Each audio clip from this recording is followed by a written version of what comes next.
So, dear colleagues, please take your seat that we are almost ready to start.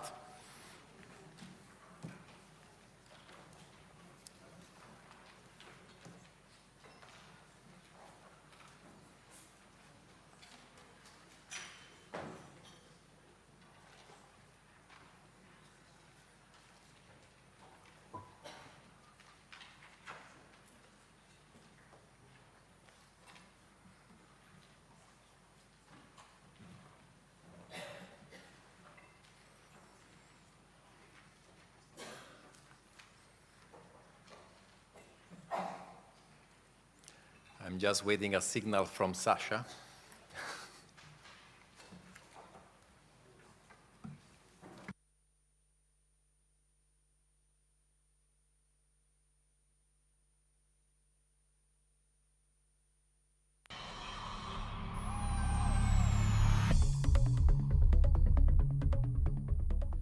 We need a culture of evaluation, independent and real-time evaluation with full transparency. At a gathering similar to this one, I stressed the importance of strengthening evaluation. Since then, I have been pleased to see that not only the United Nations evaluation group, but also member states and evaluators from around the world have risen to the challenge. At the end of the day, this is a political agenda.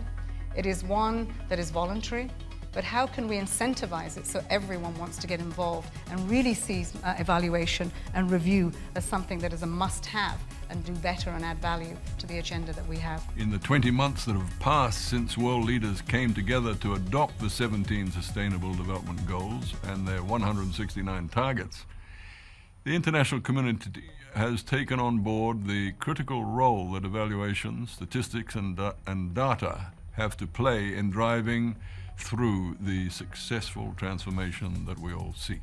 Nearly 1.1 billion people have emerged from extreme poverty since the 1990s. But around 700 million still live on less than $1.90 a day, lacking enough food, clean drinking water, and sanitation. To combat global poverty, the Sustainable Development Goals, SDGs, not only renew our resolve, but also binds us all together on our commitment to end poverty by 2030. To support and intensify momentum towards attaining the SDGs, the United Nations Evaluation Group, also known as UNEG, has dedicated its 2017 Evaluation Week to the role of evaluation in eradicating poverty and promoting prosperity in a changing world. Staff from more than 40 evaluation offices in the UN system will gather in Vienna to share and exchange knowledge, innovations, best practices, and lessons within the field of evaluation. Eradicating poverty remains one of the greatest global challenges facing humanity. Data and evaluation insights on what works or what doesn't will be vital for transformational change towards shared prosperity. Strengthening national evaluation capacities will allow governments to follow up and assess progress for achieving their development goals. Together, we must maximize our results so that by 2030, prosperity reaches every man, woman, and child, and no one is left behind. Welcome to the 2017 UNEG Evaluation Week.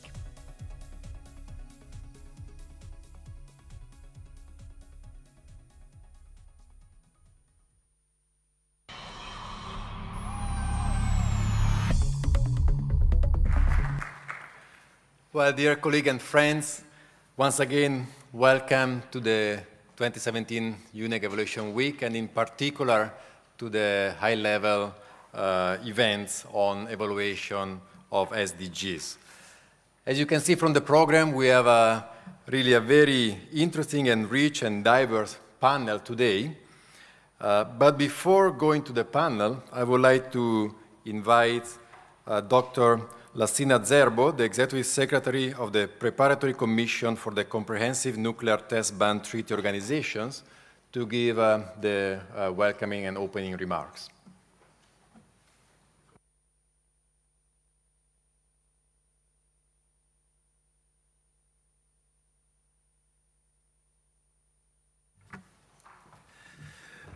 Thank you. Good afternoon, everybody.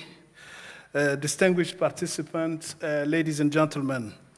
On behalf of the Vienna-based UN agencies, it is my pleasure to welcome you to the 2017 UNEG high-level event here in the Vienna International Center. This is indeed a crucial time for members of this important network, as the 2030 agenda moves firmly into the implementation phase. Evidence generated by the evaluation will be needed to guide progress. This poses a twin challenge for the UN system, ensuring that our system-wide evaluation mechanisms are fit for purpose and that we succeed in strengthening national evaluation system so that evaluation of the Sustainable Development Goals is fully owned at the country level. One way in which we can make progress is by learning from each other. UN entities have many different mandates and sometimes operate in what might seem to be mutually exclusive spheres of activities. That is why it is so important that UNEG continues to work well as a network for our evaluation professionals. I'm sure many of you, or maybe some, may not be very familiar with the Comprehensive Nuclear Test Ban Treaty Organization, the Ctbt, which we represent the PrEPCOM here in Vienna, and which I'm proud to lead. Let me take this opportunity, because trust me, I miss no opportunity in making sure that we spread the word out for the Comprehensive Nuclear Test Ban Treaty. For a simple reason, it's because some people, our name is so complicated, Ctbt in English and OTCE in French, that people wonder what this organization is all about. But the Ctbt prohibits nuclear test explosion on any other explosion and provide a global verification regime to ensure compliance. And that's one of the key and main elements of this organization. We are supposedly a preparatory commission, but we had an organizational framework that represents over 300 staff with a network, an international monitoring system that is about 337 facilities around the world that monitors the planet, the atmosphere, the underground, the ocean, and with a fourth technology that brings what we call a smoking gun that will give a nuclear nature of anything we do and any event we detect. And i.e., for those who follow what's happening now with the DPRK. But not only that, we represent 183 countries, and that seems to not be something that many people know. And 103 countries have signed this treaty, and 166 have ratified. But there are many treaties who have less member states who are running and who are in force today. But the Ctbt is one of this organization and difficult treaty whereby they put a clause in, maybe because they never wanted this treaty to be in force whatsoever.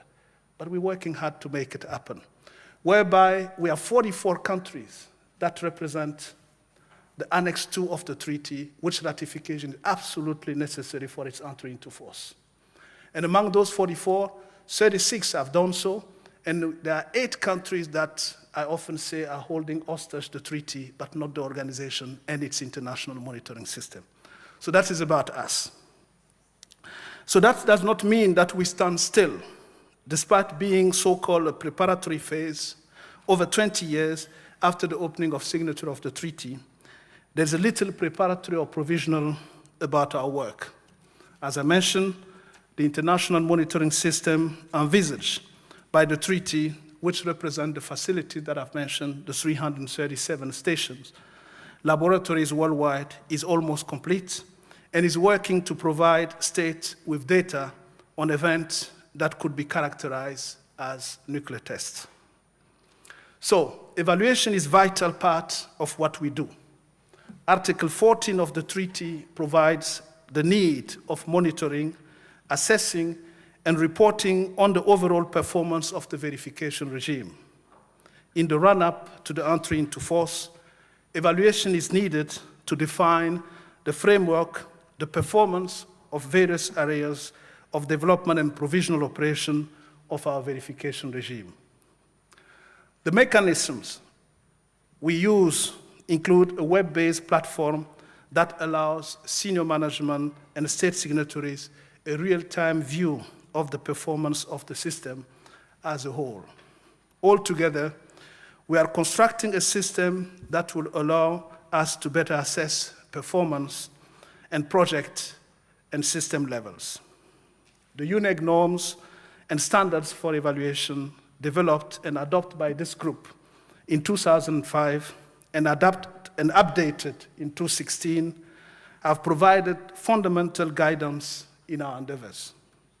As I mentioned, regardless of the difference in activities of our organizations, there is a common need for evaluation processes to be inclusive, involving stakeholders and transparent approaches, and fostering evaluation capacity building in member countries. Returning to the topic of 2030 agenda, I would like to underscore the contribution of the CTBTO to sustainable development and disaster risk reduction. Apart from detecting nuclear test explosion or potential nuclear test explosion, the data collected around the globe by the international monitoring system can be put to a wide range of civil and scientific uses. These include early warning on potential tsunami-generating earthquake, tracking of the dispersion of radionuclide after nuclear disaster. Fukushima is a great example to that, and the use of data ocean and climate change-related research. More broadly, we contribute to promote peace, helping realize a vision of a world free of the threat of conflict in an integral part of delivering the 2030 agenda. This afternoon, various distinguished speakers from the UN system, member states and national evaluation will share with us their perspective on the importance of evaluation in eradicating poverty and promoting prosperity in a changing world. In this regard, I would also like to congratulate UNEG for dedicating this year's Evaluation Week to this important topic.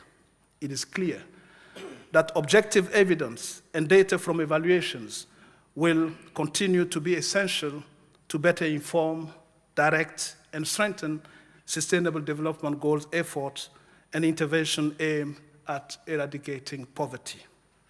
Ladies and gentlemen, in concluding, I wish to congratulate you all, UNEG, for its highly professional work under the capable leadership of its chair, aiming at empowering and strengthening the evaluation function across the United Nations system.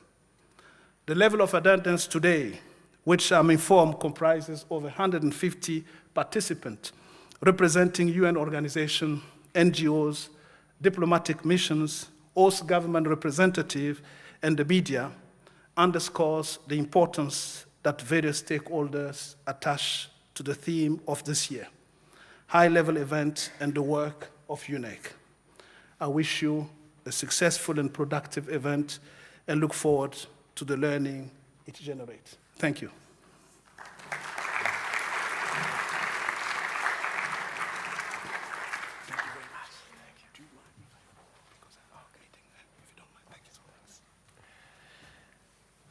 Thank you very much, Dr. Zerbo.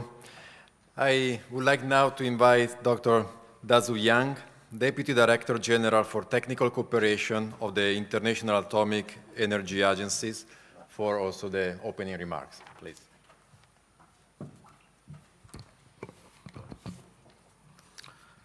Good afternoon, ladies and gentlemen. Welcome to Vienna.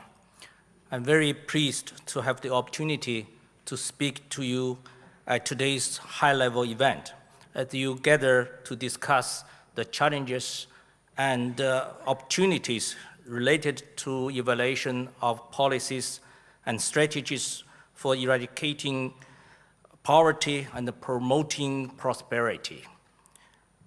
As you no doubt aware, the IEA is a technical organization. As such, it offers highly specific deliveries in the development field.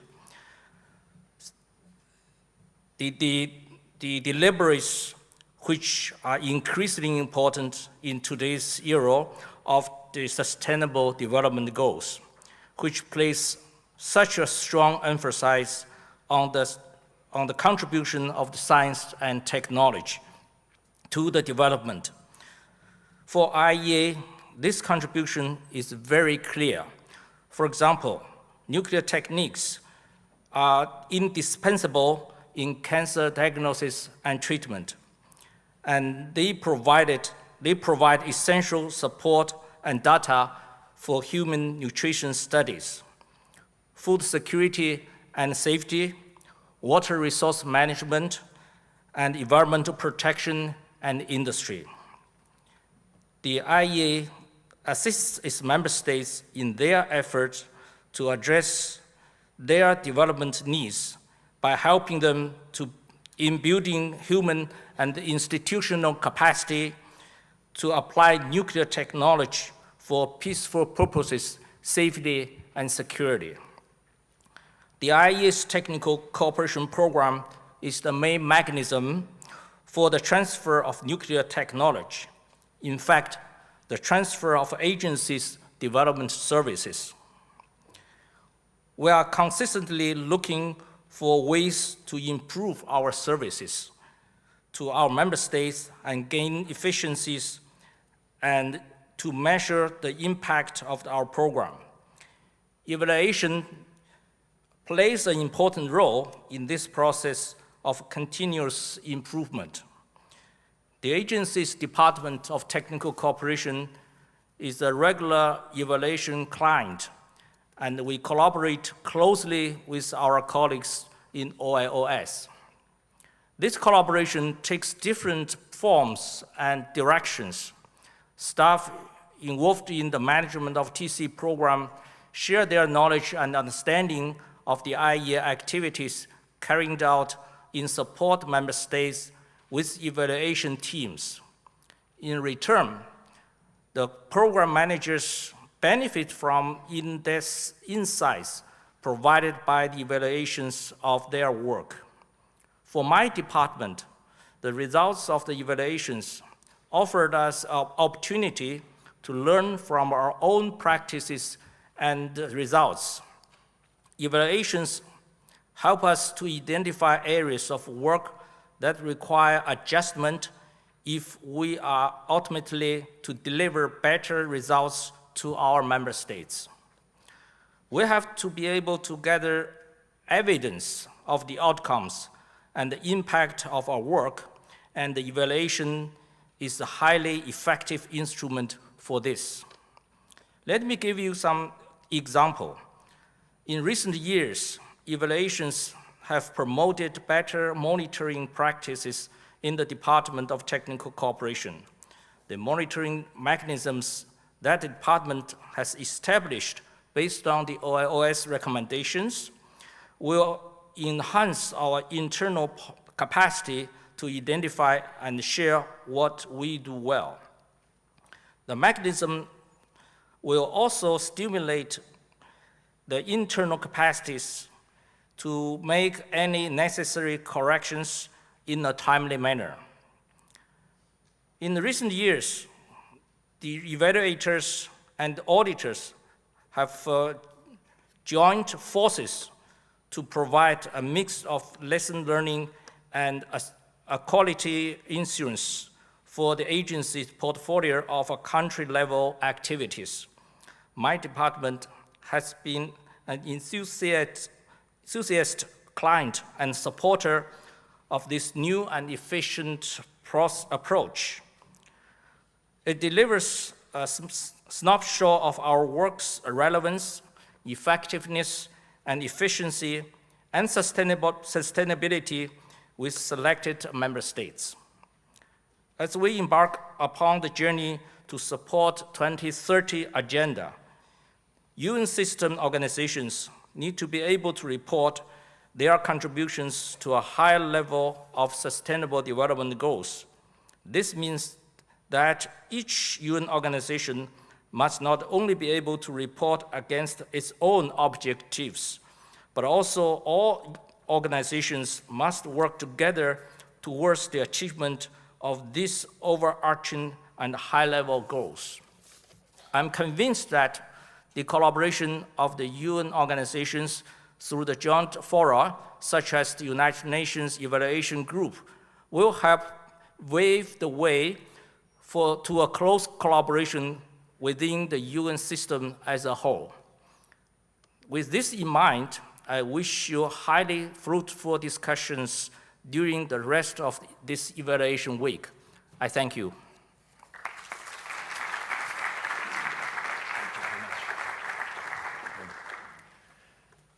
Well, thank you very much, Dr. Yang. Well, dear colleagues and friends, you just heard that likely the global evaluation community is blessed with high-level friends. In the video that also we just saw, as a reminder, the notes from Ban Ki-moon, the previous Secretary General, and by Amina Mohammed, they were taken from the 2015 UNEG Evaluation Week that was organized 2 years ago in New York, where they came and they joined us to share with us really the importance of evaluations for the SDGs and for sustainable development. That was in the framework, that happened in the framework of the International Year of Evaluation in 2015, that, if you recall, also was officially acknowledged by the UN General Assembly, thanks to the first ever UN resolution on national evaluation capacity development that was led by Peter Thompson, who is the permanent representative of Fiji to the UN. So under the leadership of Peter Thompson, 48 countries of the UN General Assembly agreed to endorse this UN resolution on national evaluation capacity development. When we invited Peter Thompson, that meanwhile he was elected as the president of the UN General Assembly, of the 31st session of the UN General Assembly, he immediately said yes, because he's a true champion for evaluation in policy making, but unfortunately he was not able to join us today physically, but he agreed to send us a message through a video. So I would like just to invite the Secretariat to show the video from Peter Thompson, the President of the UN General Assembly.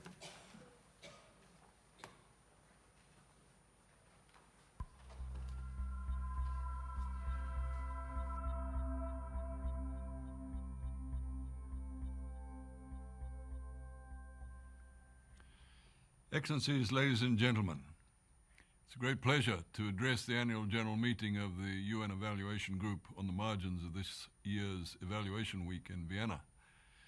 I'm reminded that 2 years ago, when I was president of the UNDP, UNFPA, UNOPS board, I had the honor of addressing the event marking the International Year of Evaluation with all of you at the Evaluation Week, which was held in New York at that time. You may recall that together with the former Secretary General Ban Ki-moon and now Deputy Secretary General Amina Mohammed, I lit the torch of evaluation as it commenced its journey around the world. It was also a privilege for me to introduce the Fiji-led 2014 General Assembly resolution on capacity building for the evaluation of development activities at the country level.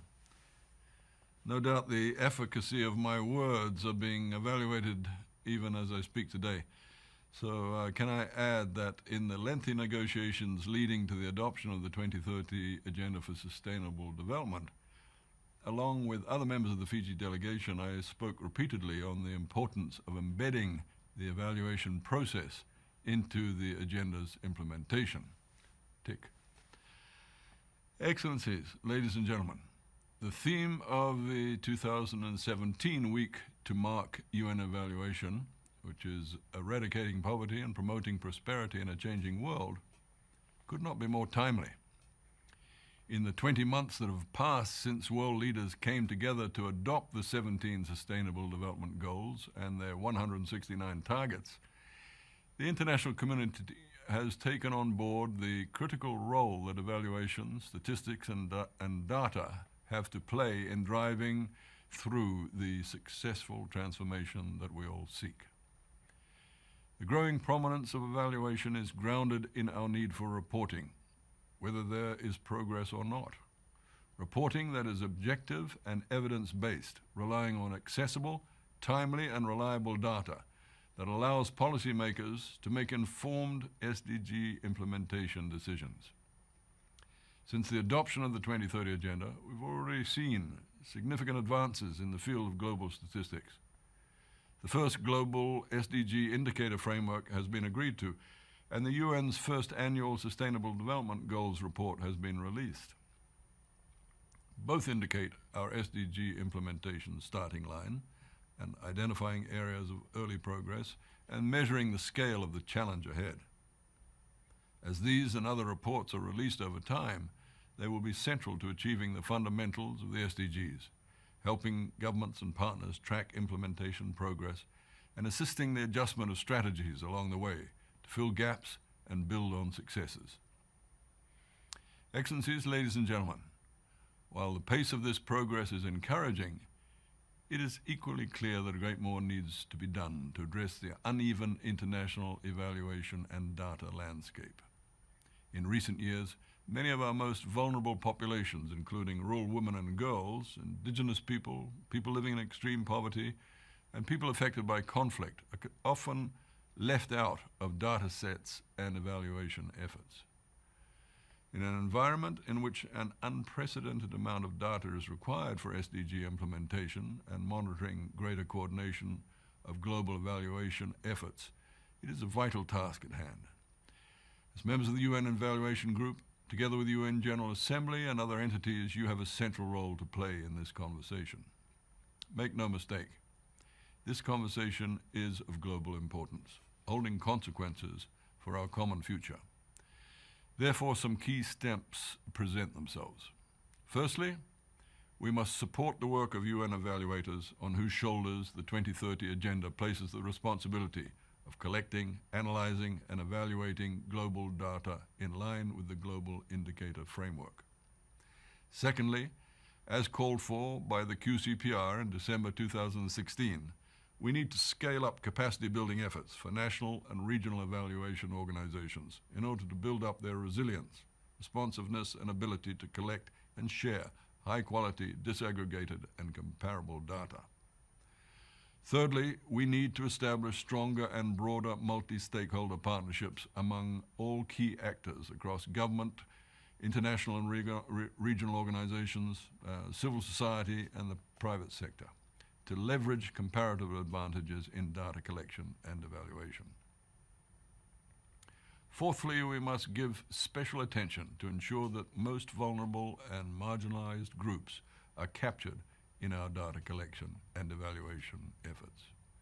And finally, we should look at ways to build up capacity to access and utilize big data in order to further promote data-driven, evidence-based decision-making.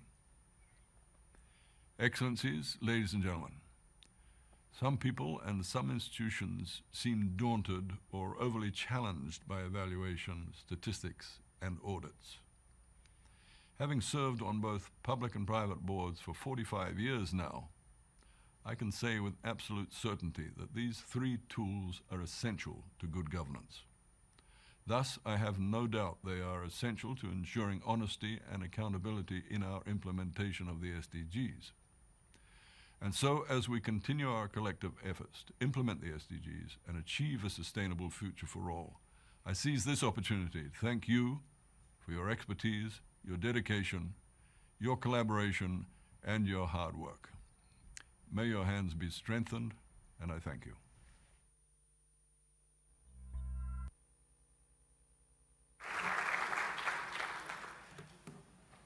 Well, it looks like Peter Thompson already gave us very clear guidance for the roadmap of what UNEG should do in the next few years.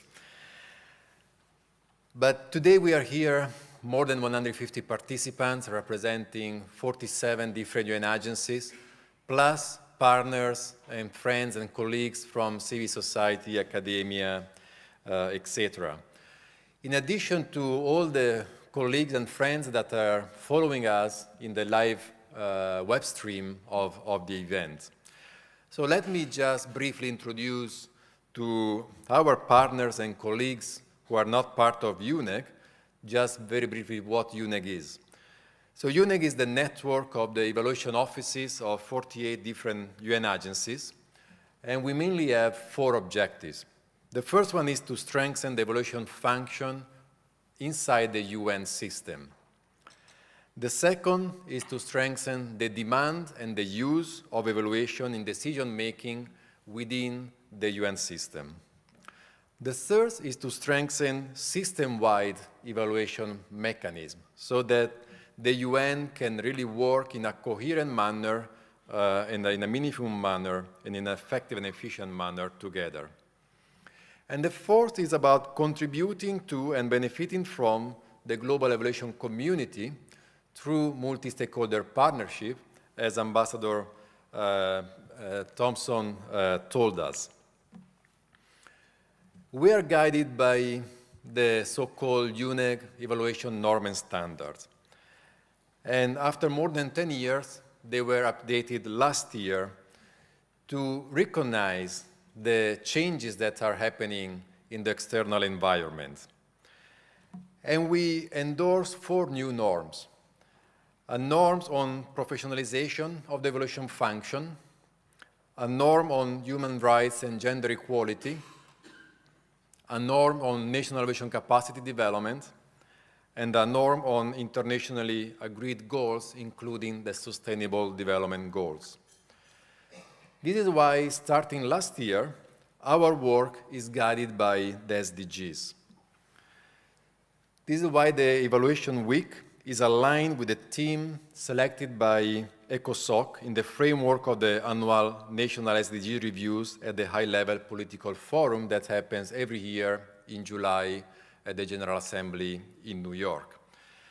This is the key arena and forum where countries on a voluntary basis present their own efforts to implement the SDGs. Last year was the year 1 of the SDGs, and we got more than 25 countries presenting. This year, we got almost 45 countries that already registered to present at the forthcoming high-level political forum. And as a reminder, also thanks to the advocacy work of the United Nations Evaluation Group, together with its own partners, in the follow-up and review mechanism for the SDGs, it clearly mentioned that those national reviews should be based on country-led evaluation systems. So that's why this year we decided to talk about the role of evaluation in eradicating poverty and promoting prosperity in a changing world, because that's exactly the theme of the high-level political forum that will happen in July. And today we have the big honor of having 4 esteemed panelists who kindly agreed to join us today to share their reflection around 2 questions. The first one is, what's the role of evaluation in achieving the SDGs? What are some of the key opportunities, challenges, good practices, and lessons learned?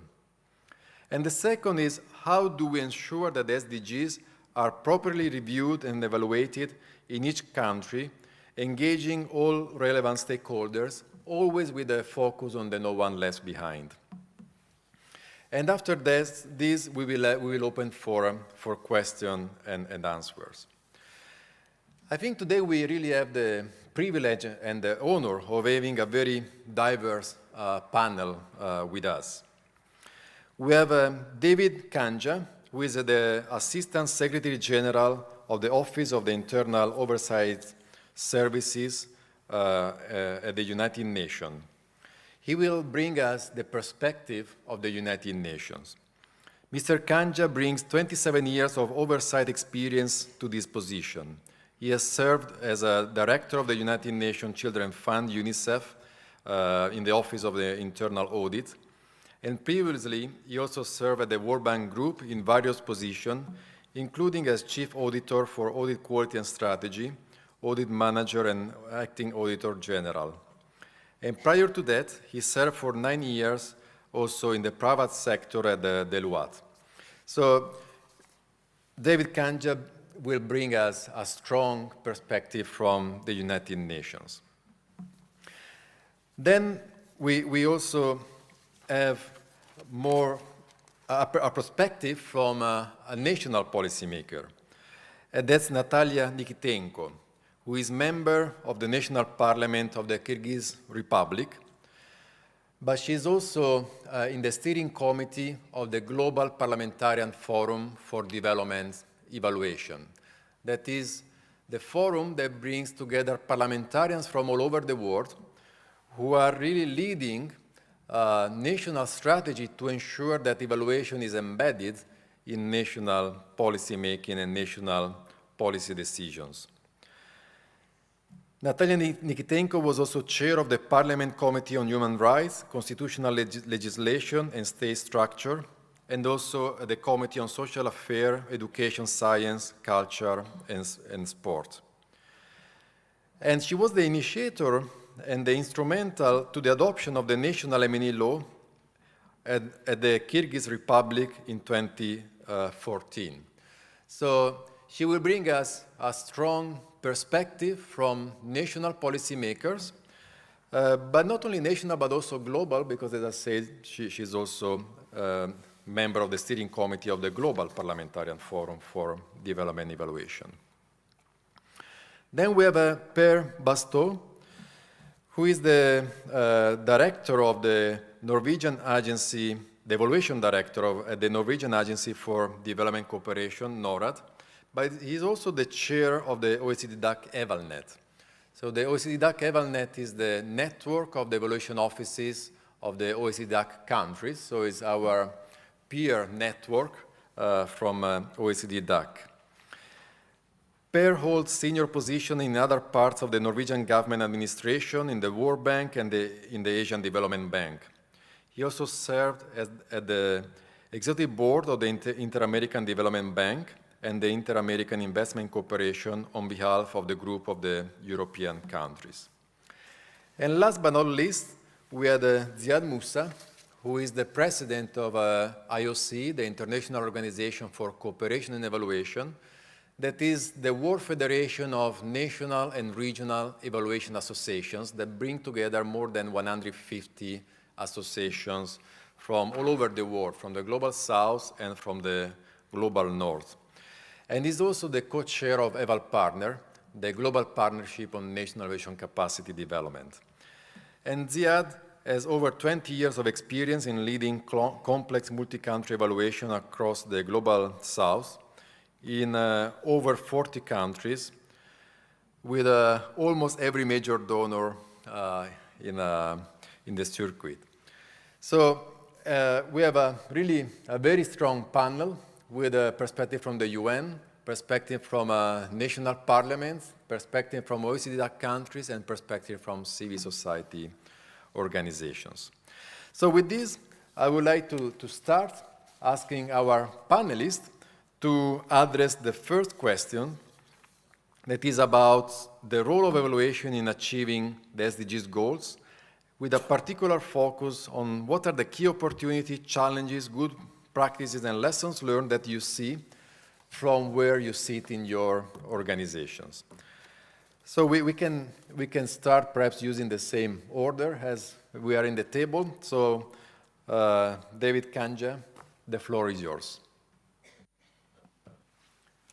Thank you. I'll base my comments on what we are starting to do within OIOS, particularly in our evaluation unit, to adjust for the ongoing implementation of Sustainable Development Goals. As regards the role of evaluation, I think as indicated by Peter Thompson and the other speakers on the video, evaluation will make a vital contribution to the implementation of the 2030 Agenda for Sustainable Development, It will provide our organizations with information on what works well, what does not, and why things may not be working as they should. And it will thus help all the various stakeholders, both at the country level, the UN system, and the other stakeholders, to maximize and track progress in achieving sustainable development goals. Evaluation will also need to be conducted within all these stakeholders at the various levels that exist within them. And within countries, it will be part of the follow-up and review processes that are country-led. As regards opportunities, I see many opportunities for evaluation functions amongst all the various stakeholders. And I'll just mention some of the opportunities that I see as being the immediate ones. The first opportunity relates to the strengthening of capacities. And I think some of the speakers on the video talked about strengthening of capacities at the country level. There's also strengthening of capacities within the UN system and within other stakeholders. I think all our functions, we will need to look at what we need to do to see how we can right-size ourselves to make sure that we are doing the very best job possible. This will be a challenge for many of us, particularly given the environment of declining budgets. So we will need to collaborate and work smartly and work with others to make sure we are able to deliver on what needs to be done. Another opportunity I see is we will need to reshape our strategies, plans, and working methods to make sure that we are closely aligned with what our organizations are doing in terms of implementing the SDGs. We'll also need to do much more collaboration and sharing of best practices amongst ourselves and with other entities. I liked the way Peter Thompson put this. He talked about leveraging comparative advantages. We will need to do more of this to make sure that, again, we can enhance our effectiveness. Some of us may be involved in strengthening evaluation capacities at the country level, particularly in developing countries. We may receive requests to provide support and to help to make sure that those evaluation capacities are strong, or even within peer organizations. And some of us may also be involved in providing advice on evaluation and related matters.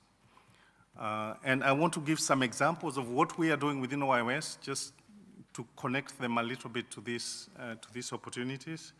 One of the engagements we are considering is to review preparedness in a number of entities within the UN Secretariat. We want to make sure that these entities are prepared right now to deal with whatever needs to be done in terms of the implementation of the SDGs. That they've realigned their work, realigned their strategies, adjusted their plans, made sure the resources are focused in the right areas, and that they are doing the best job that they can to support the implementation of SDGs. We are also going to start, or we have started looking at SDG aspects as part of various evaluations. As an example, when we look at a commission, for example, the commission in Africa or the commissions all over the world, whenever we look at them, we start looking, are they prepared? Are they doing what needs to be done in relation to SDGs? We've also done an initial, I call it an advisory assignment. We've given advice on steps that UN entities should consider taking to measure their own contributions. And as part of this work, we did a mapping exercise on expected contributions of these entities to the achievement of SDGs. There might be many more opportunities for doing this sort of work, again, to help our organizations to do the very best job they can on implementation of SDGs. We are also considering many collaboration opportunities. One of the organizations we are collaborating with is INTOSAI, which is the International Organization of Supreme Audit Institutions. This is the organization of national audit offices. They call themselves Supreme Audit Institutions. And we are collaborating with them. They are also defining how they are going to support the achievement of SDGs. And some of the approaches they've developed are of great interest to us and maybe of great interest to you. One of them, which they are going to conduct probably across many of the countries in the world, is to assess the preparedness of national governments for implementing SDGs. They are also engaging in a series of performance audits within their particular countries, where they look at key government programs that contribute to specific aspects of SDGs. I mean, you can imagine if they look at an area like education or health, there are many things they can look at to see how their governments are undertaking the implementation of SDGs. We are also considering other collaboration opportunities. Within the UN, we are thinking of all of you, the UN evaluators, how we can work together on SDG activities, either in sort of parallel engagements or some form of joint engagements. We'll have to discuss further within UNEG. The evaluation unit of OIOS is also looking at the work that our internal auditors are doing, because the internal auditors are also, they've also developed various approaches for supporting the implementation of SDGs. And the external auditors, for us, is the Board of Auditors. They are doing this as well. And the Joint Inspection Unit, which I know is also represented here. So all these oversight entities are going to be doing, or are going to be thinking of approaches, the same as what UNEG is doing right now. And there is a need to collaborate with them to make sure that we optimize coverage and minimize duplication. And in some organizations, I know there's a lot of complaints about fatigue, where too many assessments. So it's good that we collaborate with all these other entities. We are also exploring whether it's possible to collaborate with other national evaluation and audit functions, just to learn from each other and share information rather than, and sometimes to share information on how we are approaching things. So collaboration will be a big part of our work going forward. In terms of challenges, immediate challenges, one I already mentioned, as we strengthen capacities within the UN, there'll be challenges in terms of how do we right-size our functions given the environment we're in of declining budgets. And we'll need to keep discussing these issues with our governing bodies, with our senior managers, to make sure that we are prepared to do the work, properly prepared to do the work that needs to be done. Another challenge, and more for UN entities, is their ability to monitor on their specific contributions, particularly as follow-up and review processes, as you'll have seen from the design of SDGs, will be country-led. So there is a need to more clearly define what UN entities will monitor in terms of their specific contributions. Okay, I think that will be my comments on the first question. Thanks a lot. Okay. Dear ladies and gentlemen, it's a great pleasure to be here on this meeting. And definitely the role of the parliaments, the role of members of parliament in the process, raising the agenda of SDG, raising the agenda of evaluation, from my perspective, is very important.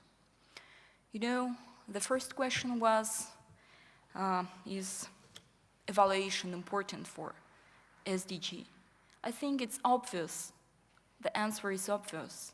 Yes, it's very much important, because it's very much important to know, to have evidences, how successful we are with the declarations, and how successful we are coming from declaring SDGs to their practical implementation. And here is the big question. You know, regarding the different experiences and examples,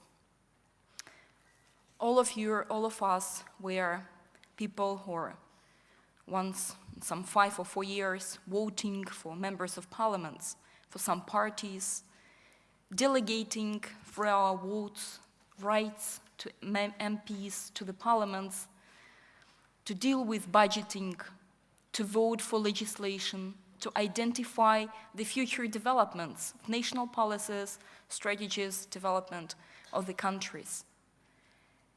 But are we sure? Do we have many clues, many evidences that these decisions, that legislations, that strategies that members of parliaments are voting for, they're really based heavily on independent, reliable data, on evidences? It's another big question for many countries. I'm here representing the Kyrgyz Republic. This is a developing country. We passed through 2 revolutions. We have now the parliamentary system of governance. But we have our lessons learned when, unfortunately, the information was not very open to people. The real information, the real evidences of what's happening with the taxation, with the budget, with the programs, with the legislation. Do we really achieve the successes? This information was not passing through to the people, to the real owners of the country.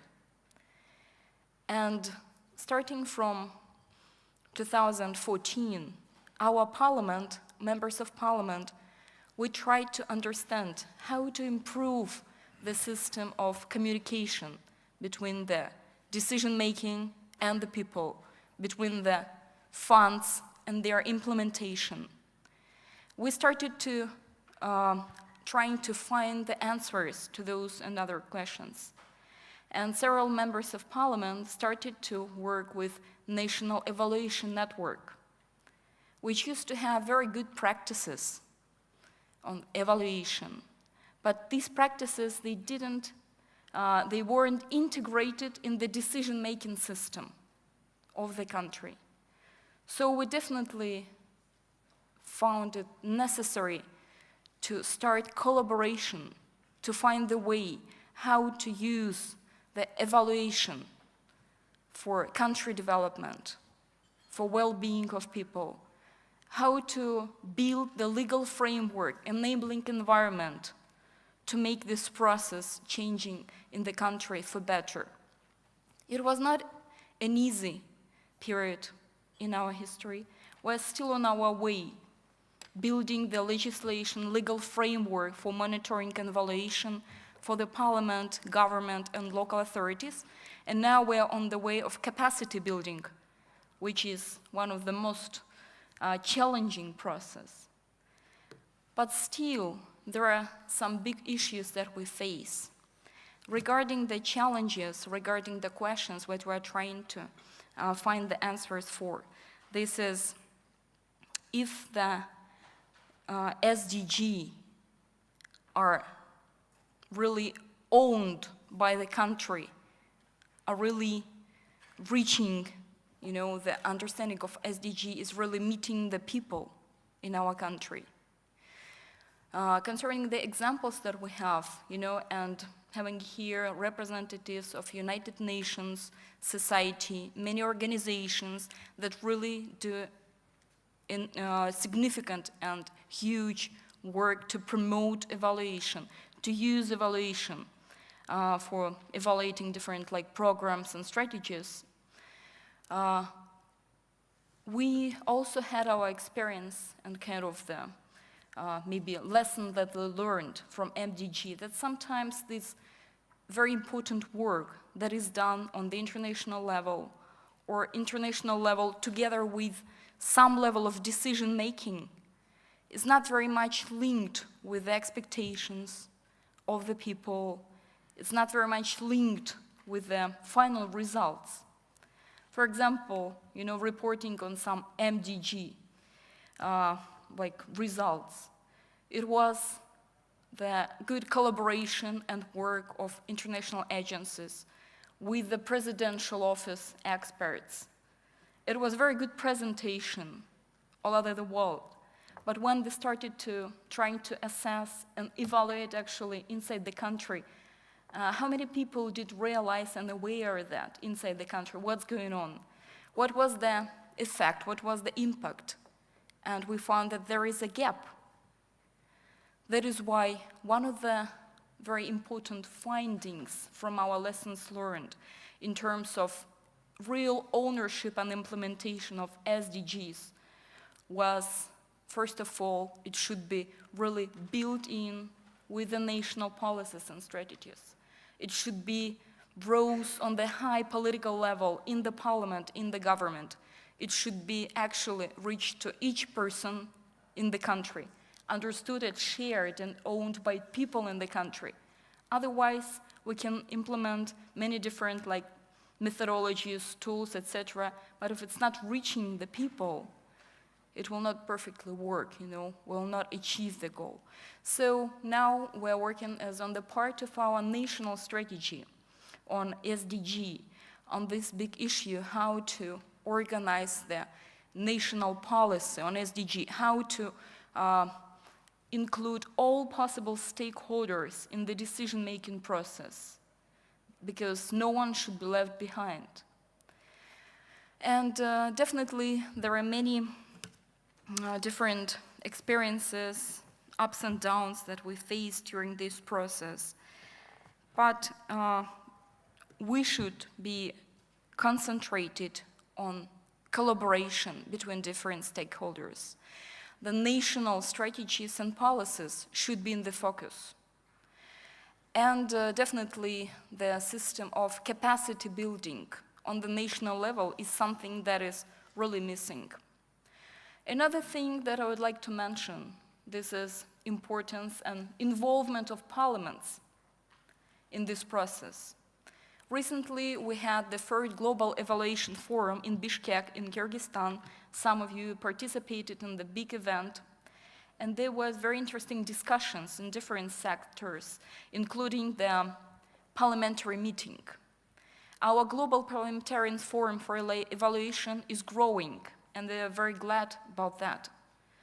And during the meeting, we discussed many interesting things related how should be the MPs personally involved in this process of promoting, raising the agenda of SDG and evaluation, and that it should be not just MPs personally, but it should be parliaments as institutions, because this is the parliaments which have the power to make the legal framework.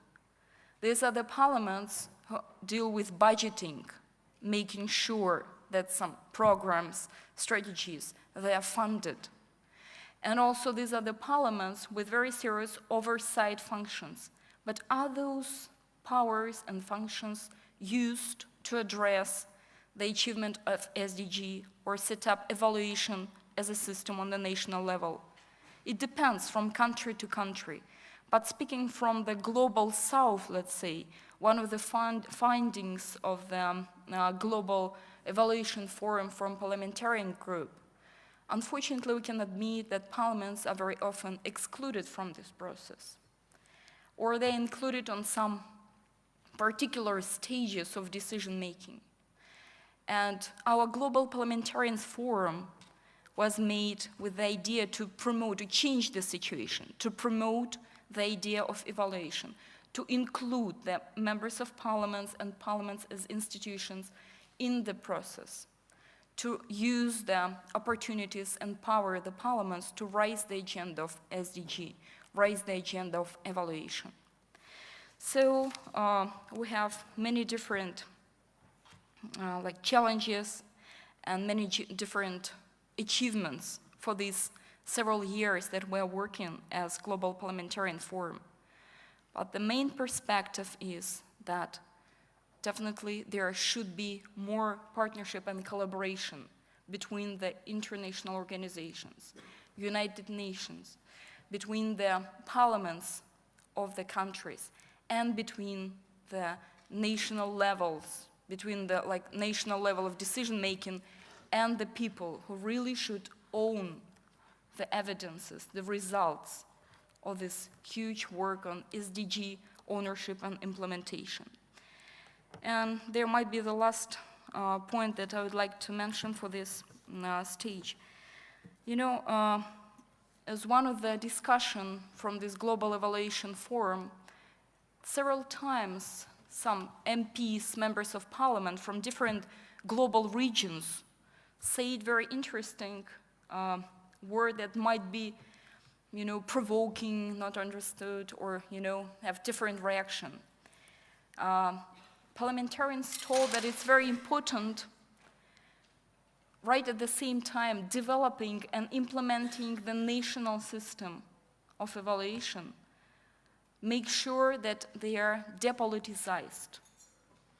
So it's very interesting message, because we should build this system right at the same time, building the national system of evaluation, making sure that all the components are in place, making sure that there is collaboration, involving the parliaments, because it's very important to raise this agenda on the high political level, but at the same time not allowing that this instrument be used for political reasons.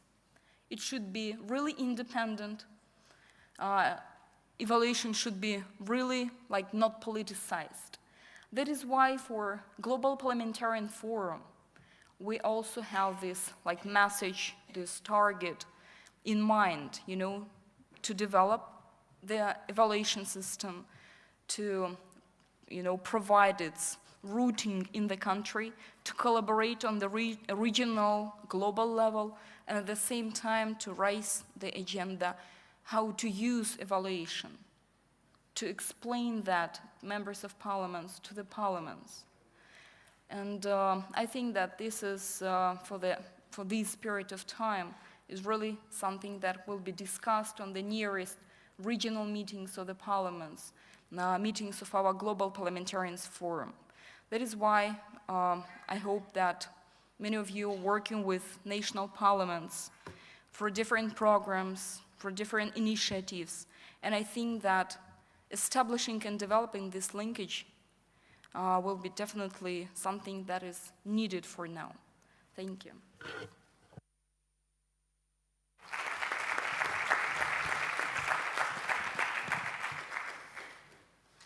Thank you, Marco. I'm also going to mention some opportunities and some challenges.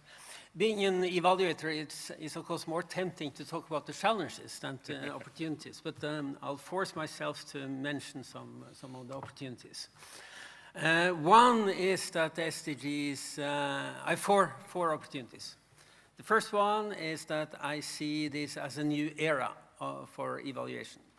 And I think the year of the evaluation 2015 proved that this is a new era of evaluation. And of course, Marco was central in, I think it was more than 90 events worldwide focusing on evaluation. Of course, also in OECD, DAC, it was a lot of focus on the SDGs and evaluation. So first is the new era.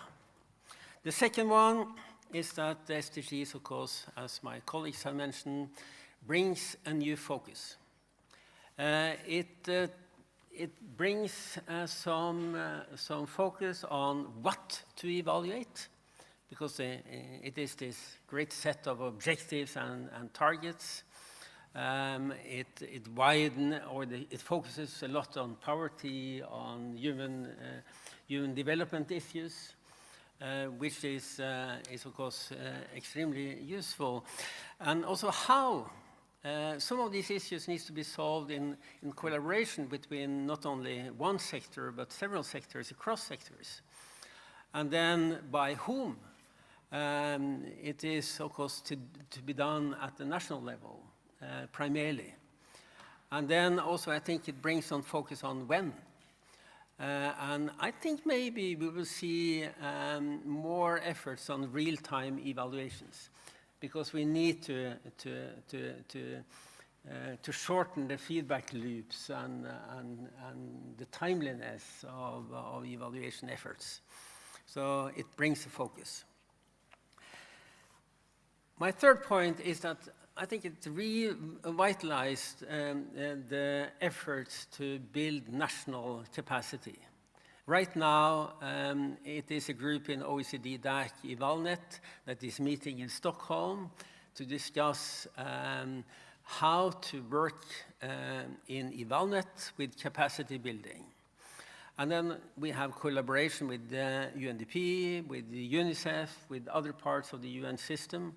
And I think this gives a good opportunity to focus more on national capacity building.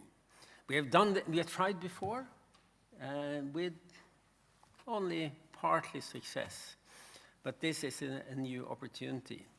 And the fourth opportunity is regarding what my colleague has also mentioned, partnerships. Partnerships between UNEG, Evalnet, ECG, among the multilateral development banks, national evaluation associations, etc. It's a great opportunity for partnerships. And then to the challenges. And of course, I have more challenges than I have opportunities. The first challenge, which I think I'm very concerned with, is to bridge the gap between rhetoric and reality. It's a lot of rhetoric around the SDGs. I've hardly been to any meeting at all concerning international development without talking about the SDGs. But it's totally unclear what we mean by focusing on the SDGs.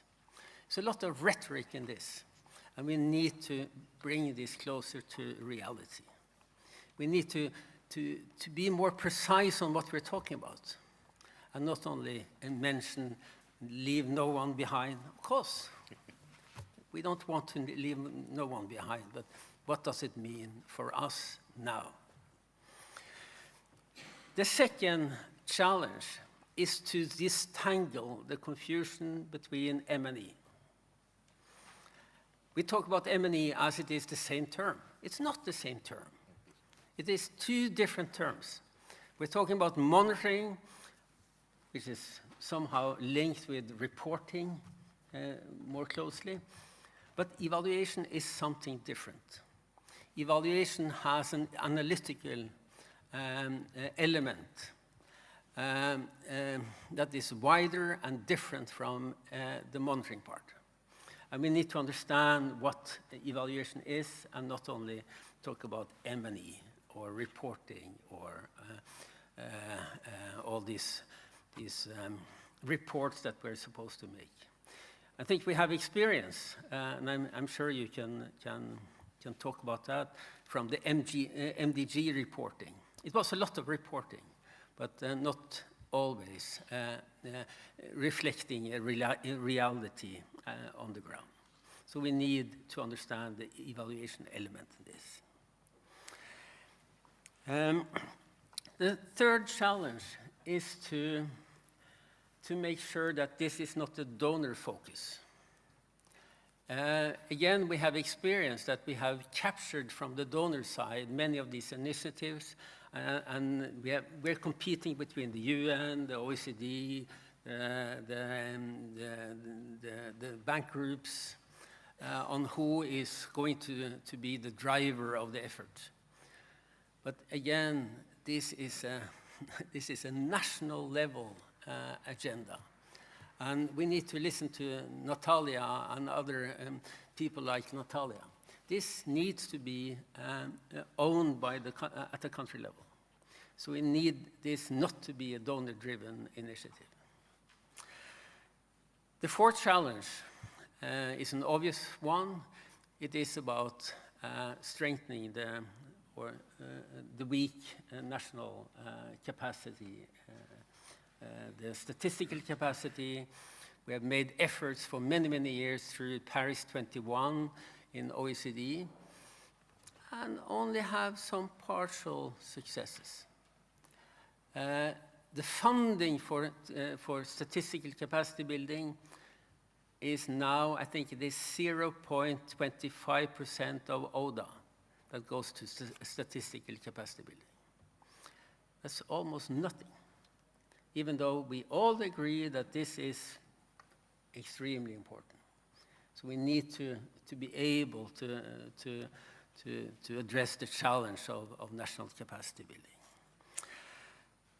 And of course, the fifth challenge has to do with the post-truth era we're in. It is a lot of political resistance towards facts and evidence. And we need to be able to bring in the truth in government decision-making. I wish, I mean, kind of envy Natalia that there is a demand for evidence from the population. I wish we had the same demand in all countries. But that's the fifth challenge. That's all. Thanks.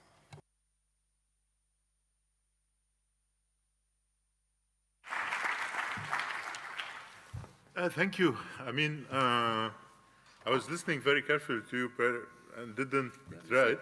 Yeah, I swear I wrote them before, but I find myself like ping-ponging some of the points you just raised. But rather than showering you with opportunities and challenges and what have you, I kind of pinpointed one of each.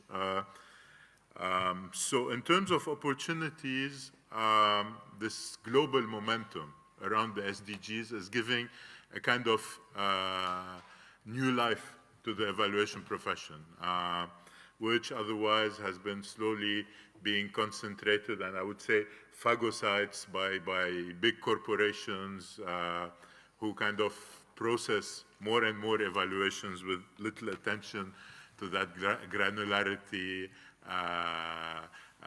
set of beliefs and values and what have you that makes our profession a bit different than other professions and makes us enjoy it. So in a sense, either we grab this momentum around the SDGs and put evaluation at the center, or we will soon be running out of business and reaching a prophecy by Elliot Stern, for those of you who follow Elliot, who was anticipating that by 2025, evaluation would be dead as a profession. In terms of challenge, I think the biggest challenge would be walking the talk and overcoming indifference, like going in a rural village somewhere and telling them, well, you know what, there's these SDGs, and they will ask you, so what? And we have to ask ourselves, so what? If they're there, if they're evaluated. I mean, we have to go beyond the evaluation to the difference it makes. And to do that, there are three considerations to take into account.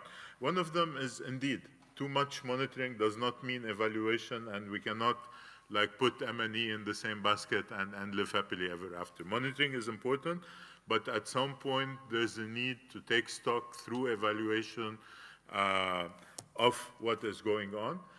And related to it is the death of the silver bullet era. I mean, I don't see how RCTs or log frames are gonna assist us in evaluating complex interrelated SDGs, and that leaves a whole set of us who swear by silver bullets and et al. A kind of orphan, because we're going into uncharted territory where we're talking about outcomes, we're talking about complexity, about interdependence, about theories of change, and all of this new jargon kind of implies that we have to evolve the thinking, the methods, etc., to be able to follow and to be able to walk the talk, as I said. And a challenge that we are, again, in terms of walking the talk, I think nobody in this room argues that the cornerstone of the evaluation of the SDGs is national evaluation systems, national evaluation capacity, national evaluators, what have you. But the UNEG colleagues and where they stand, and the rest of us and where we stand, I think are all coming to a certainty that financing evaluation field building, empowering statisticians, empowering evaluators, empowering evaluation functions within governments, etc., is becoming more and more difficult to finance.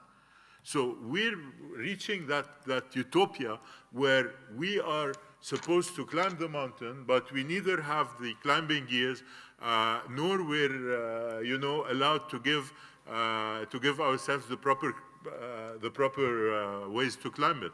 Okay, we were used to climb hills or little mountains, but I don't see us climbing the Annapurna and the Everest with the same equipment that we do in climbing a hill.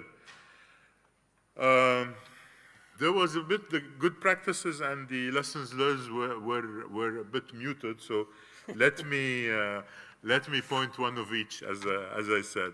One of the good practices is, rather than looking at the 17 and contemplating how we're gonna approach them, is to take them one by one.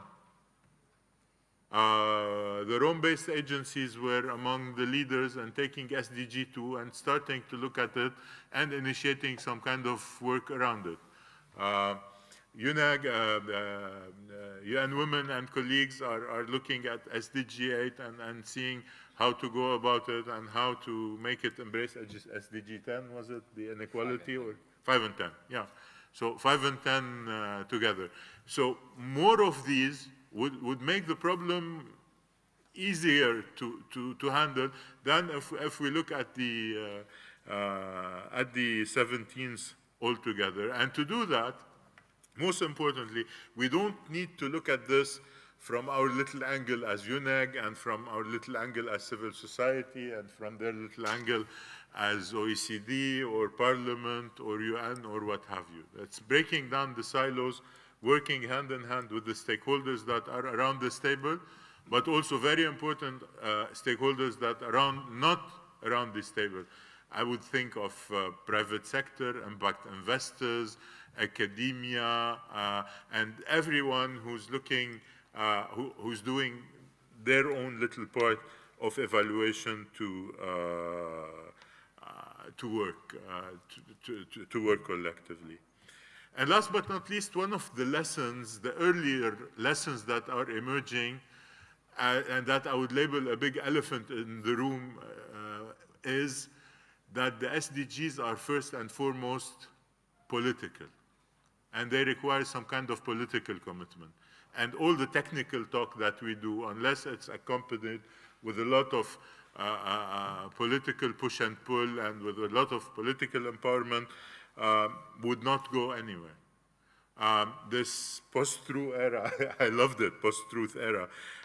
Or to put it slightly more diplomatically, the policy making that is built on averages. We've improved income by 20%, and that's 50% for the richer 1%, and that's minus 25% for the poorest 10%, but still it's 20% increase in income.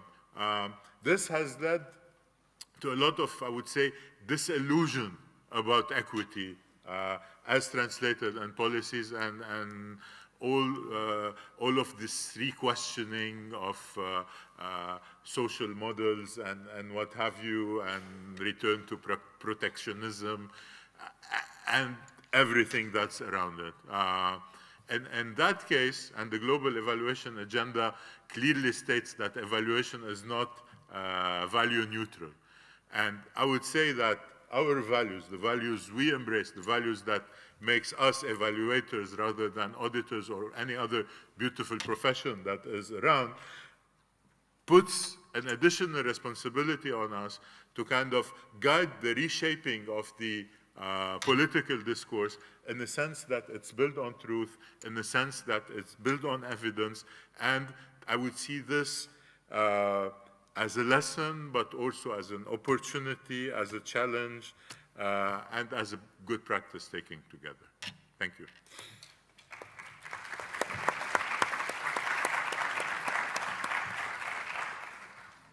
Well, thank you very much to the four panelists, really fascinating discussions. I just wanted to alert you that I would like to pause a moment before going to the second question. I would like to give the floor to the audience.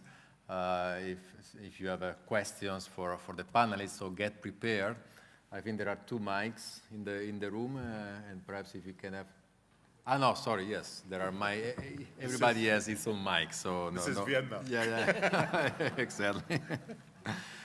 So start thinking about the questions, but perhaps just few highlights from what I heard so far. I mean, David just reminded us the dual responsibility for the UN system, that is not only to strengthen the capacity of the UN system to evaluate the support that the UN is giving to countries for implementing and achieving the SDGs, but also the responsibility of the UN to strengthen national capacities for evaluation. So we really have to work on these 2 sides. Natalia stressed once again the importance of national ownership, that somehow it was also echoed by Per saying that it should not be donor-focused. So I think there is a convergence of perspective here. I think everybody spoke about the importance of always keeping in mind that when we talk about SDGs, and also when we talk about the evaluation of SDGs, we are talking about a political challenge. I mean, the 2030 agenda is a political agenda. Evaluation, as we all know, is a technical process that is carried out within a political environment. So I think that we as evaluators, we should always keep in mind that whatever we are doing is within a political context that is getting more and more complicated. I mean, as Per reminded us, unfortunately, more and more countries are moving towards this post-truth society. So, I mean, till a few years ago, I think we were thinking that, at least in principle, everybody was agreeing on the importance of evidence-based decision-making. Well, now that's not the case anymore.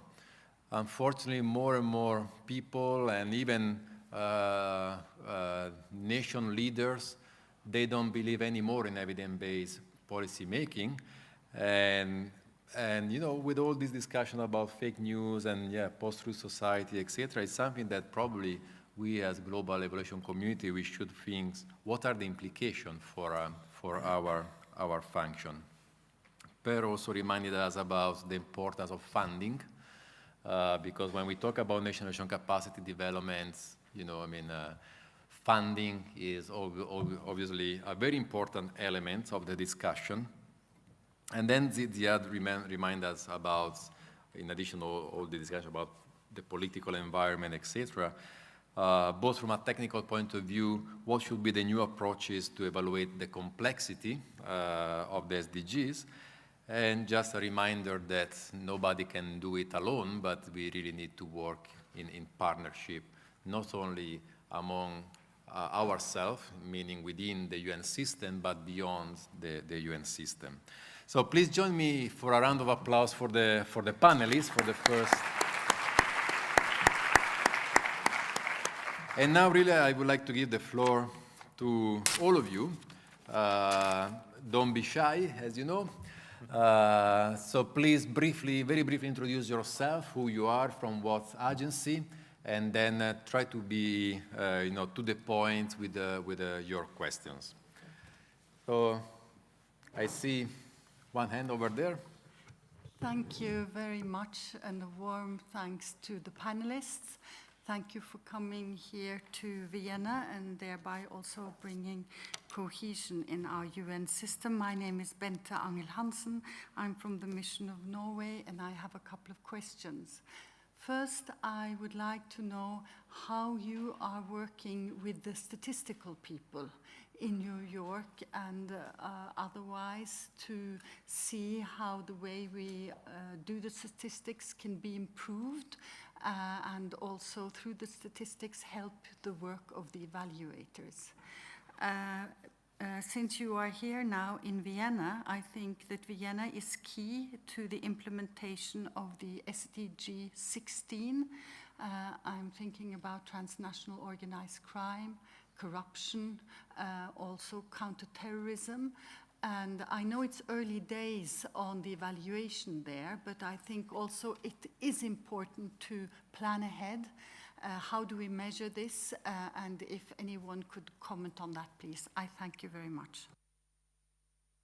Thank you very much. I think we could take a round of questions, and if there are specific questions for colleagues other than those sitting here in the panel, so feel free to answer. For example, Katarina or colleagues from UNODC, there was a specific question on SDG 16 on crime, etc. So just feel free to answer. Yes, please. Thank you, Marco. I have a question that I would like to ask to Ms. Natalia and to Ziad. Perhaps both could share their views on this. It's a bit direct. Just introduce yourself. Oh, my name is Krishna Belbase. I work at UNICEF's Evaluation Office in New York. If you were to ask, if we were to respond to the question which I'm posing, which is, what would be the role of the donor community as one group, and the UN community as the second group, and the third group, the national governments themselves, and let's not talk about civil society because a lot of investment is going there. Those three groups, in terms of if you had to take a country and work to empower the country in terms of their own capacity to institutionalize evaluation in their system, to really respond to the evaluation of SDGs, what role would you foresee? What would be useful from different actors, these three groups particularly? Thank you. Thanks. Yes, please. Thank you. My name is Karin Kohlweg. I'm the former head of the evaluation unit of the Austrian Development Agency. My question is addressed to Ziad, because you mentioned that it would be useful to evaluate the SDGs one by one, because due to the complexity, and as an evaluation manager, I understand this approach. But the question is, that the issue of pulling apart some of the SDGs may also be an issue. And at the same time, you also mentioned breaking down the silos is necessary. So how can we overcome that? And maybe you could elaborate a little bit on that. On one side, suggesting evaluating SDGs one by one, which then might be falling again into different organizations. And we know a lot that various relations are taking place at the same time, and not everybody knows about each other's evaluations, but at the same time breaking down the silo. Thank you. Good afternoon. My name is Rahul Soor. I'm the Chief of Peacekeeping Evaluation in the Office of Internal Oversight Services. My question relates to some of the points which have been made by the panel in terms of realism, in terms of the political aspect. And this concerns the direction of the SDGs. It seems that the UN system works on the assumption that it is only the developing world which are the target of these SDGs. But the question is, in this interconnected world, why should that be so? And if we have to presume a model in which all the knowledge and the money flows from the north to the south, I think the assumption is questionable that all the problems are there in the south itself. So the UN system's orientation is towards the developing world, and if we are talking about the world as one, should it be so, and should the UN system also start focusing on the developed world when implementing SDGs? Thank you. Any other question or comments? Yeah, please. Thank you. I have one comment and one question. Introduce yourself, please. Sorry, my name is Ada Ocampo from UNICEF. The comment I have is related to what the colleague from the Austrian Development Cooperation has said. To me, one thing is to welcome the initiatives that some organizations have taken to evaluate one or two SDGs. I think we should welcome that due to different reasons. For example, it can take a while, or it can take some time to actually collaborate, coordinate in order to come with joint activities. That's one thing. But the other is to advocate for a silo approach to evaluating the SDGs. So I think we have to be careful on that. One thing is to welcome at this stage, probably. The other is what is our role in terms of advocacy, in terms of promoting the interconnection, in promoting the complexity and their relationships of the SDGs and the SDGs that are cross-cutting. The question I have for the first panelist, sorry, I don't recall your name, from the Secretariat is, what are your views? To me, if the UN system, the evaluation community, and the senior management within the evaluation system as such wants to remain relevant, one of the things the UN system should do at this stage is actually promote and institutionalize national evaluation capacity development within UN agencies. But although we recognize in the CPE in the morning the progress made towards institutionalizing national evaluation capacity development, the progress is slow, and in many agencies there is still resistance. And in those that are institutionalized, the resources, human and financial, that are put for national evaluation capacity development are sometimes insignificant. So what are your views related to that? Thank you. In parentheses, Ziad, get ready for your answer, because I think it's quite controversial, that comment that you did. And just for clarification, even within the UN, it looks like we don't have a common position, in the sense that if it's true that the Rome-based agencies organized last year or 2 years ago these events on evaluating SDGs 2, the New York-based agencies had a different approach, and we did not organize an event to evaluate SDG 5 and 10. We organized an event to evaluate the entire SDGs with a no one left behind lens. So we are taking different approaches so far. So I think we have only 20 minutes, so perhaps it's time to give the floor back to the panel. But before that, I just wanted to double check with Katarina if you wanted to address that particular question on SDG 16 related to crime. Yes, thank you so much for the question. Just to recall that goal 16... Sorry, just introduce yourself for those who don't know. Apologies. Katarina Kaiser, I'm head of the Independent Evaluation Function of the United Nations Office on Drugs and Crime.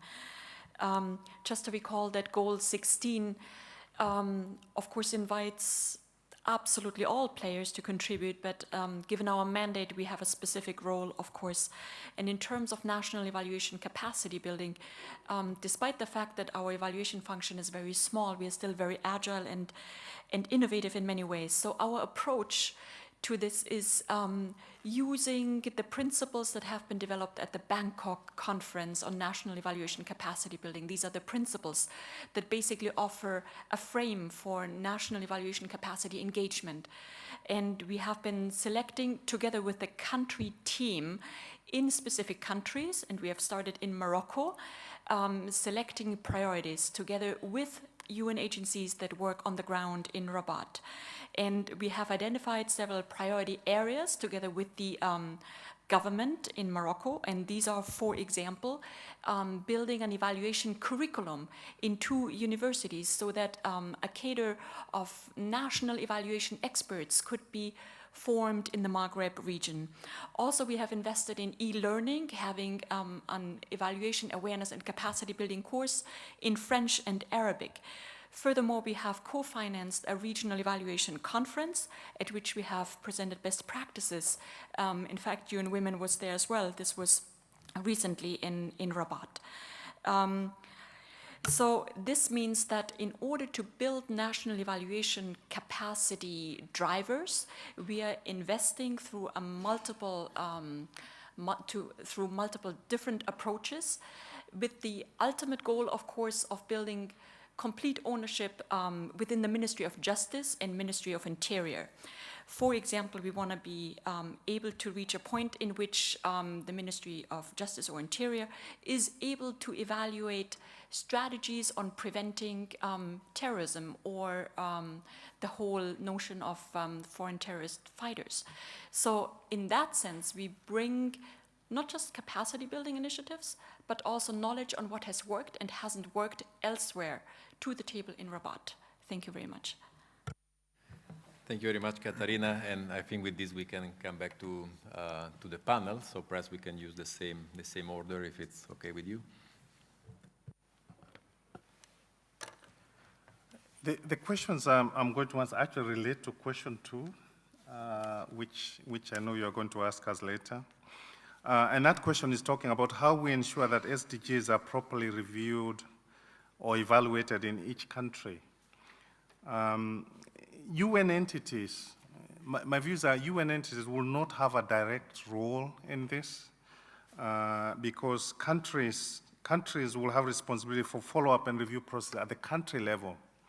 However, there are many ways in which we can assist, and one of them is the strengthening of capacity of national data systems and evaluation. And I think two of the questions we're talking about, one of the questions was talking about statistical offices, and the other one was talking about, I think it was to do with the institutionalizing national evaluation capacity development. So somewhere, I mean, the UN and other stakeholders and its partners, the countries and the other partners, the other donors, NGOs, everyone in partnership, there will need to be initiatives to strengthen these national data systems and evaluation programs in countries. On the evaluation side, I know that many, particularly developing countries, don't have national evaluation offices, so, or something that looks like a national evaluation office. So there's a lot of work to be done. Now, national audit offices are trying to fill this gap, and it's unclear how good a job they are going to do. But there is a need in this capacity strengthening to start looking and talking to countries and helping them and working with them in terms of should there be a national evaluation function somewhere within government.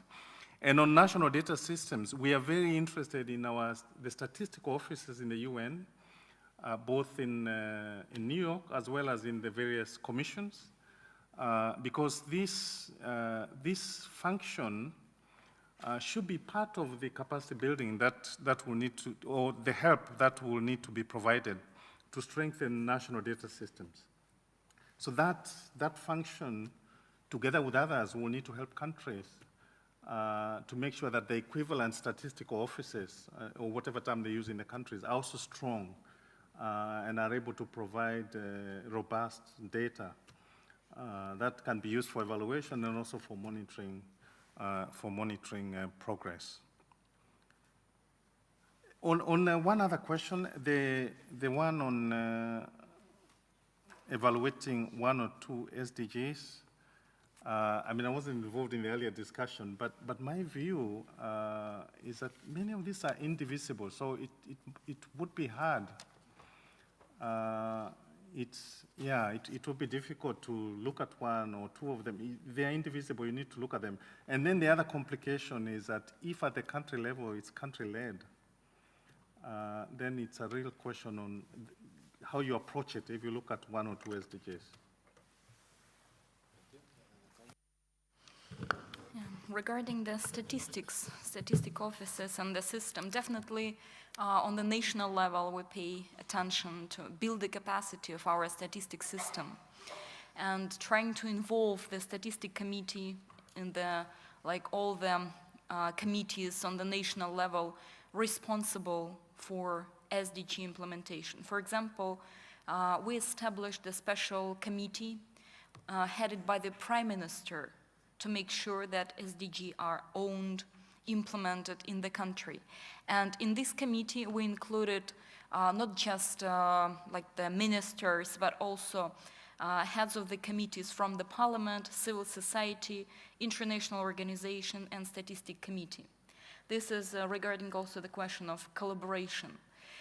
Because definitely, you know, we have different stories, you know, and cases in, for example, in our country, when sometimes we had the cases when the donors, they kind of recommended or advised some strategies and policies.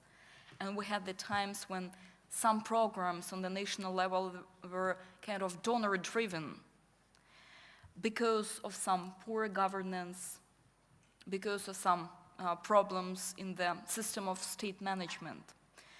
But after some time, we were able to change the situation, and now it's the country-driven, you know, country interest-driven process.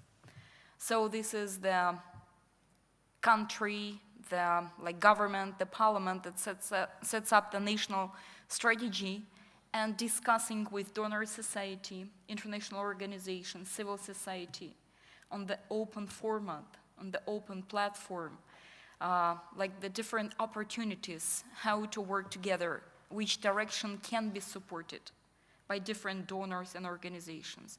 So creating this approach of communication is very important for the countries. And regarding the SDG 16, the corruption, etc., so in our country, this is the big case, the big problem. Unfortunately, the corruption is kind of disturbing the many institutions, you know, in the country. So we're not at the stage, you know, to develop the proper like strategy, you know, or system to maybe share with other world, but we're on the way to find it. And regarding the fighting corruption, there was established a special anti-corruption committee under the presidency of the president and the parliament. We all the time try to combine the participation, make sure participation of key institutions, key decision makers, and civil society. And this anti-corruption committee is developing special criteria, indicators, measures to monitor all national strategies, policies, and programs through the perspective of anti-corruption. So they are working kind of beyond, you know, and on top of the government and the parliament in some ways of corruption, you know, to make sure that these strategies and policies are passing through the anti-corruption like criteria. And definitely regarding the global south and global north, I think that definitely here are many representatives of global north, and I'm in this case representing the global south, but we understand that SDG are making us in many ways interdependent. And development of funding, development and achievements on implementation of SDG should be definitely the case for both global south and global north. I think it's a big agenda. It's you know, how to rethink, review, reestablish the evaluation system in the global north, as well as for the global south that I also represent. You know, this is the case how to build this system, how to make sure that they are kind of organized, that they cover different stakeholders, different players.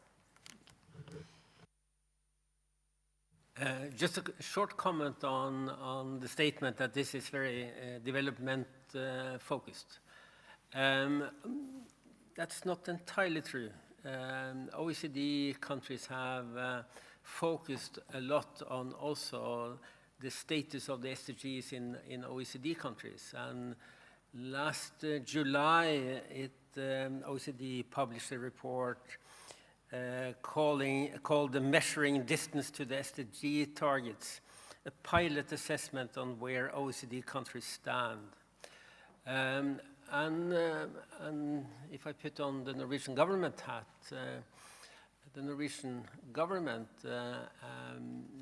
made last September a commitment to have a national plan to follow up the implementation of SDGs in Norway. So I think this is also a focus on developed countries. But of course, today we're talking primarily about developing countries. Thanks. Thank you. Again, on the developed dilemma, we were this morning at a session at the Austrian Ministry of Foreign Affairs with the different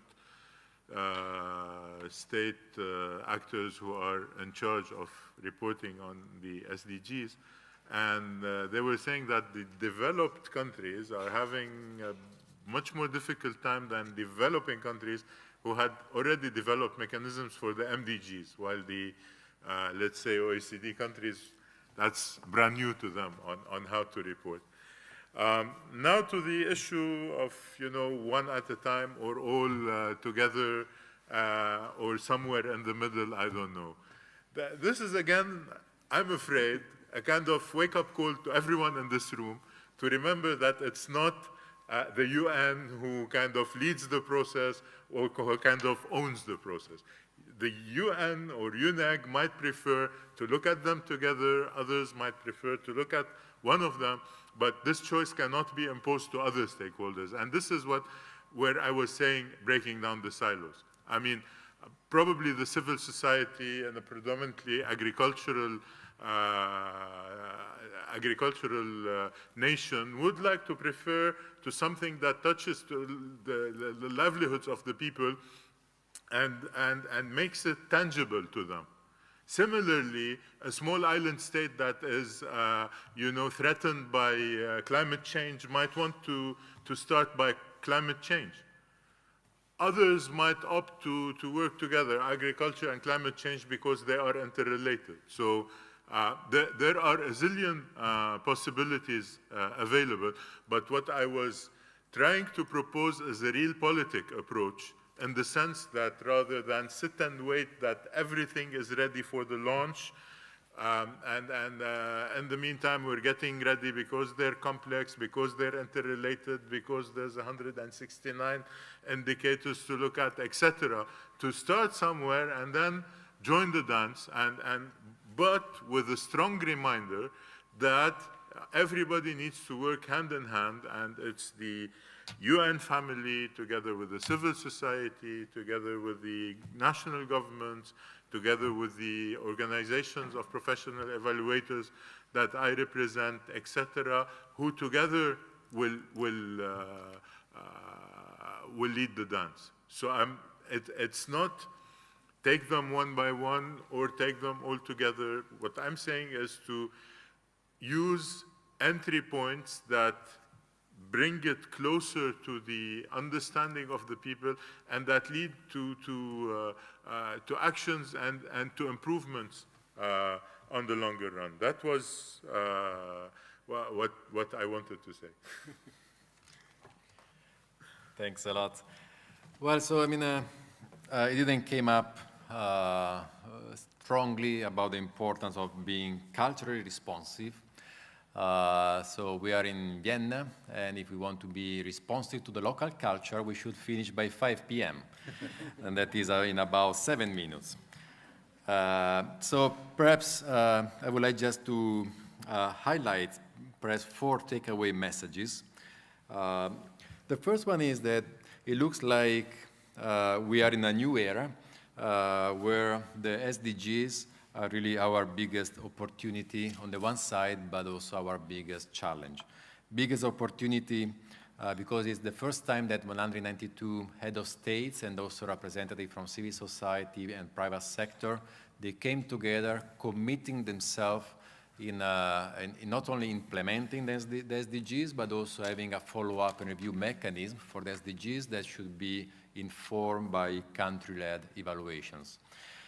Also because biggest opportunity, because this commitment is not only at the international level, but more and more is also at national level under the leadership of several parliaments and parliamentarians in different countries of the world. So there is It's the first time that there is a strong demand for evaluation, also as we heard from the videos, from the previous and the current UN Secretary General, and also the President of the UN General Assembly. But it's also our biggest challenge, because we all recognize, and one of the contentious points was exactly, should we evaluate SDGs one by one in silos, or the complexity of the SDGs? One by one, not in silos. Okay. But let's say that was perhaps the topics that was a little bit more controversial. But definitely, SDGs brings a lot of complexity, and therefore a lot of challenges for us as an evaluation community to be able to evaluate such complexity, and also to be able to evaluate SDGs with a focus on the no one left behind. So, I mean, the time of the national average is gone. So really, what are the implications for us as evaluation community to evaluate the effectiveness and efficiencies of national policies or even the UN interventions, not only at the level of national average, but for the different populational groups with a focus on the most marginalized. So this brings to the second takeaway, that is really the importance for the national SDGs reviews, etc., to be really country-led and country-owned. And when we say country, we don't mean government only. I mean, the SDGs are pretty clear on this. The SDGs says they should be, the process should be led by the government, because anyway, the government has a very important role to play, but it should be an inclusive and participatory process. And therefore, civil society, academia, and private sector, etc., should be involved in these kind of national SDGs reviews. And when we say countries, I think we don't mean only developing countries, but actually we mean all the countries of the world, including the OECD DAC countries, because as we know, SDGs are universal. Are universal, and therefore also donor countries should be engaging in these processes. So this brings to the third takeaway message, that is really the importance of national evaluation capacity development. If we say that they should be country-led and country-owned, we all know the diversity in the world. We all know that there are countries that are very well advanced when it comes to national evaluation systems, but there are other countries that are less advanced. And I'm not making any distinction between the so-called developed countries versus the developing countries, because we know that nowadays some of the best national evaluation systems are in the global south. So it's really, again, this kind of universal perspective. So the importance of national evaluation capacity development, all different stakeholders have different roles to play. But just as a reminder, when we talk about national evaluation capacity development, we are not talking only about the individual levels. Therefore, we are not only talking about training. I mean, strengthening individual capacities for evaluation is very important, is necessary, but is not sufficient. We are also talking about strengthening institutional capacities to manage good quality and relevant evaluations. And we are also talking about an enabling environment, a national enabling environment for evaluation. Because, as a reminder, once again, evaluations is carried out within a political environment. And that's why it's very important to focus not only on the supply sides of the equation, meaning on strengthening the technical capacities to provide good quality evaluations, but also the demand side of the equation, meaning the capacities of policymakers really to have an evaluative thinking mentality, and really to value the importance of evidence-based policy making, especially in a post-truth society, as unfortunately several countries are embracing. So this, or few. But big. But big. And this brings to the last takeaway message about the importance of partnership and multi-stakeholder partnerships. So these are really significant challenges. No individual organization, ministry can do it alone, and that's why it's so important to have this multi-stakeholder partnership where we have governments, civil society, parliaments, UN agencies, donors, academia, private sectors coming together to make sure really that we can move forward this agenda. So with this, once again, I would like to thank a lot all the panelists. Please join me on the last round of applause for all the panelists. And obviously, thanks a lot to all of you who join us today. So just as a reminder, not for those who are following us online, but for the lucky ones who are here physically, then now we are moving to the reception, and perhaps if you can just remind us at what time and where the reception will be.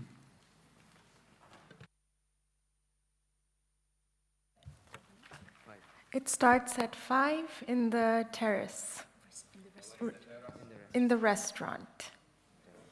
Restaurants where there is the cafeteria. Yes, the outside F building. there is the a very F nice building. terrace with a view on the park. Follow the herd. Yeah. Thank you very much. And then who are following us online, have a drink right after following us and send